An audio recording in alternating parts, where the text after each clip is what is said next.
शेफाली वर्मा या स्मृति मांजरा, mag Lanning या Ellyse Perry, अपने अपने चॉइसेस ले लीजिए क्योंकि ये दोनों टीमों के खिलाड़ी जो हैं, क्योंकि मैं दिल्ली और बैंगलोर की बात कर रही हूँ, बहुत जल्दी आमने सामने होने वाले हैं फाइनल के अंदर। और एक ऐसा टूर्नामेंट जो शायद पहले सीजन से ज़्यादा स्ट्रॉन्गर, बेहतर है इन हर लिहाज के अंदर रहा है। तो अब जो दो बेस्ट टीमें हैं वो आमने सामने रहेंगी इस फाइनल में, एंड फाइनली एक नया विजेता मिलेगा इस टूर्नामेंट को। दिल्ली या बैंगलोर, कौन बाजी मार जाएगा?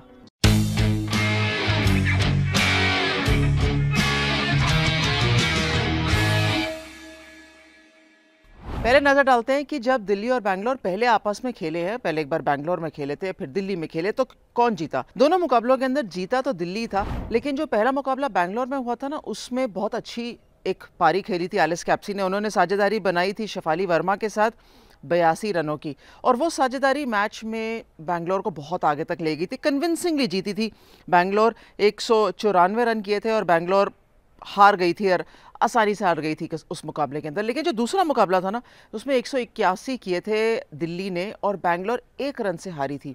वो वही मैच है जहां ऋचा घोष बस अंतिम ओवर, अंतिम गेंद पे वो रन आउट हो गई थी, 1 रन से बैंगलोर हार गया था वो मुकाबला। तो कह सकते हैं कि जो कंपटीशन रहा है तब से लेके फाइनल तक बहुत पास चला गया है। अब वो बैंगलोर वैसी वाली बैंगलोर नहीं रहेगी जो सिर्फ 1 या 2 खिलाड़ियों पर डिपेंड करती थी। अब वो हर खिलाड़ी कहीं ना कहीं से कंट्रीब्यूट करता हुआ आ रहा है। चलिए पहले दिल्ली की बात कर लेते हैं। दिल्ली के अंदर जो स्ट्रॉन्ग पॉइंट है, of course Meg Lanning, Shafali Verma है, क्योंकि वो दोनों अच्छे फॉर्म में है। जेमिमा रॉड्रिक्स पिछली बार जब ये दोनों आमने सामने रही थी टीमें, तो उनको प्लेयर ऑफ द मैच मिला था, तो वो वैसे ही अच्छे फॉर्म में है। जो चीज़ मुझे दिल्ली की एक वीकनेस नज़र आई थी, that is spin bowling department. अब वो स्पिन बॉलिंग डिपार्टमेंट कहीं ना कहीं उनकी स्ट्रेंथ बन गई है, क्योंकि जेस जॉनसन ने अपनी जगह पक्की कर ली है अलॉन्ग विथ राधा यादव।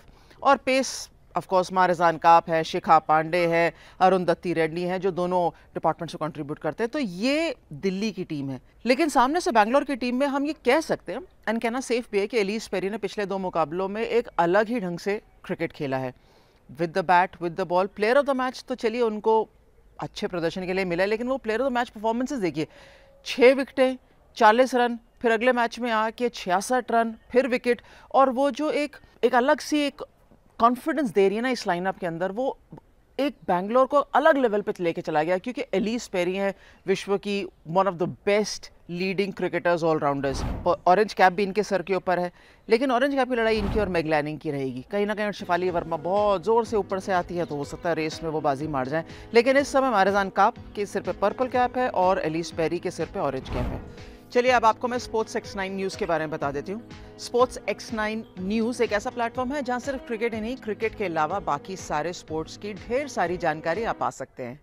तो इंतज़ार मत करिए, डिस्क्रिप्शन में दिए गए लिंक पर क्लिक करिए और स्पोर्ट्स X9 न्यूज़ का मज़ा उठाइए। अब बैंगलोर की तरफ नज़र डालते हैं कि बैंगलोर ने पिछले दिनों में क्या किया है। देखिए, उनकी बल्लेबाजी स्मृति पे रिलाई करती है थोड़ी बहुत, लेकिन सिर्फ स्मृति पे नहीं कर रही, क्योंकि सामने से ना सोफी डिवाइन थोड़ा बहुत कंट्रीब्यूट कर रही हैं, एलिस पेरी अच्छा कर रही हैं, सोफी मोलिनो बढ़िया कर रही है, ऋचा घोष ने एक अलग ढंग से खेलना शुरू किया है, तो वो पॉजिटिविटी दे रहा है। श्रियंका पाटिल बैट में इतना बढ़िया कमाल दिखा नहीं पाई है, लेकिन उम्मीद है कि जब चाहिए होंगे ना रन्स, तो वो बना जाएंगी। जो उनका गेंदबाजी का डिपार्टमेंट है ना, इन कंपैरिजन टू दिल्ली, मुझे लगता है ज़्यादा स्ट्रॉन्गर है। सोफी मोलिनो जरूर खेलेंगी। पिछले मुकाबले में उन्होंने ओपन नहीं किया था, जो कि मुझे लगा सरप्राइजिंग, उन्होंने नहीं किया, लेकिन कोई बात नहीं। श्रियंका पाटिल है, जॉर्जिया वेरम है, एस आशा है, जिनको आप अंतिम ओवर भी दे सकते हैं। सो उनका गेंदबाजी का department along with Ellyse Perry, Sophie Devine, Renuka Singh Thakur थोड़ा ज़्यादा अच्छा लग रहा है। अब ये जब दोनों टीमें आमने सामने रहेंगी, तो अब बाजी कौन मार जाएगा? दिल्ली के पास ऐसे ज़्यादा मैच विनर्स हैं जो कि क्रंच सिचुएशन में डोमिनेट कर सकते हैं, मैच को अपनी तरफ लेके जा सकते हैं और अब्जॉर्ब भी कर सकते हैं प्रेशर। अब बात आती है कि अगर सिक्का उछलेगा तो कौन क्या करेगा। लैनिंग तो अनडाउटेडली चाहेंगी कि वो रन्स बोर्ड पे डाल दें, और पेरी ऑफ कोर्स, स्मृति मांजरा ने भी पिछले मुकाबले में एलिमिनेटर में यही कहा था कि मैं रन्स बोर्ड पे डालना चाहती हूँ। लेकिन कोई एक ही डाल सकता है, दोनों तो डालेंगे नहीं। 170-80 तो बहुत ज़्यादा अच्छा खासा टारगेट हो जाता है फाइनल के अंदर, दबाव रहता है चेस करने के लिए। और अगर 170-80 बैटिंग फर्स्ट करते हुए टीम ने डाल दिया, तो जाहिर सी बात है कि दबाव रहेगा। So anything closer to 160-165 competitive रहना चाहिए। मुझे इस गेम के अंदर लगता है कि सिर्फ बैटिंग से आप नहीं जीत सकते, आपको फील्डिंग स्ट्रॉन्ग करने की आवश्यकता रहेगी।